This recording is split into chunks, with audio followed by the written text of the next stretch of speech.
शारदीय नवरात्र उत्सव सुरू होत आहे. त्या अनुषंगाने घटस्थापनेबद्दलचा हा प्रश्न आहे. नवरात्र उत्सव यांची परंपराची माहिती करून घ्यायची असल्यास याचा संदर्भ अगदी पौराणिक काळात जातो. देवी महात्म्याबद्दलची माहिती ही मार्कंडेय पुराणात दिलेली आहे.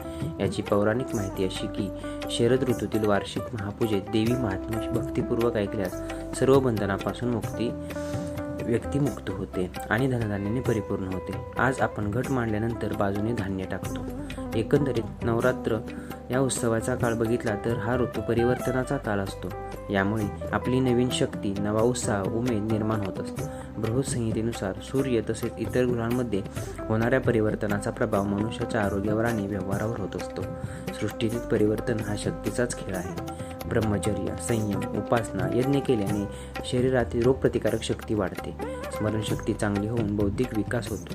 म्हणून नवरात्र हा शारीरिक व आत्मिक शुद्ध